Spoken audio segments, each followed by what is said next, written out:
and welcome to the CXO MasterClass, where thought leaders from different leading sectors in India discuss and share the key facets of the challenges faced by CXOs. Their sector-specific top priorities in the current situation, including the current pandemic and their plans post-COVID-19. Today, we have with us Dhananjay Tambe, Deputy Managing Director and CIO at State Bank of India, and Sankarson Banerjee, CIO at RBL Bank, who will deliberate and share with us the priorities in the banking sector in the new normal.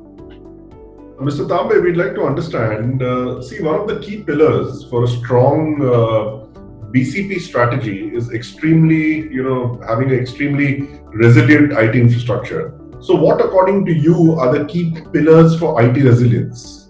The traditional or conventional BCP plans that we had, which were regarding having redundancy for the physical infrastructure. Most of us did not have a human BCP. In fact, this concept itself was not there. What we had to do immediately was how to give access to our human resources to the IT resources. All of us know that in case of the bank's IT center, access is given from within the IT center. But now we had to give access from outside. So we all had to work on a very quick and safe VPN, which is what we did. How should banks prioritize secondary data centers, assets, and resources required to support a comprehensive backup, restore, disaster recovery, and business continuity plan without making a huge capital investment? Because there will be a pressure to do more with less going forward. The big challenge, of course, of all disaster recovery and business continuity is that it's a large capital investment that sits idle 99.99% of the time. In RBL, we've gone a little bit further than that. We started saying we'll try and do resilience, not just disaster recovery. And to that extent, cloud has become a bit of a savior for us.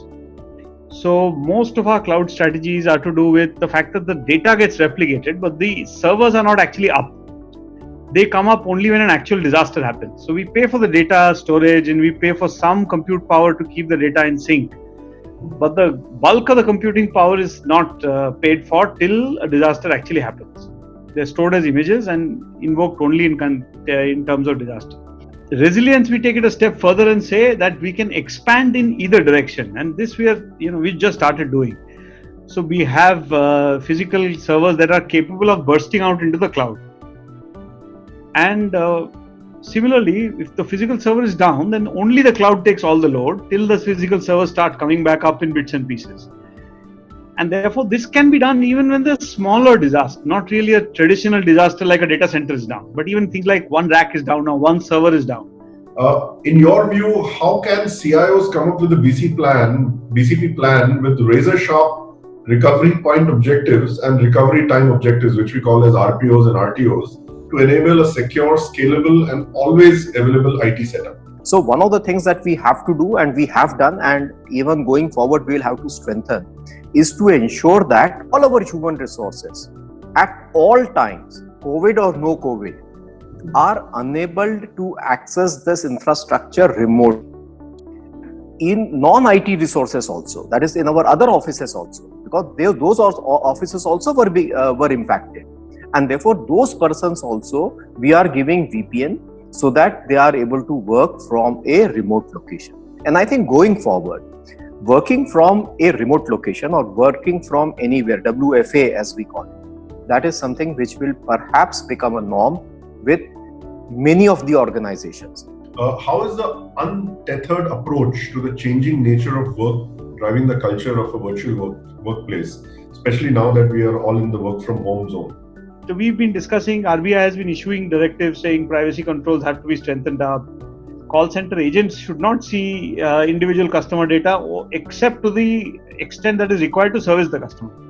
The other thing, of course, we're doing is far more straight through so that fewer people are involved in.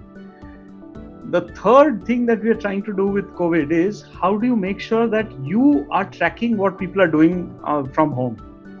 Thank you, Dhananjay and Sankarson. It was rather insightful to get both your perspectives. In the new normal, the shift clearly will be from being digital first to digital only, with the changing customer behavior and work from home becoming more prevalent. I look forward to meeting you again with more such insightful sessions. Thank you once again.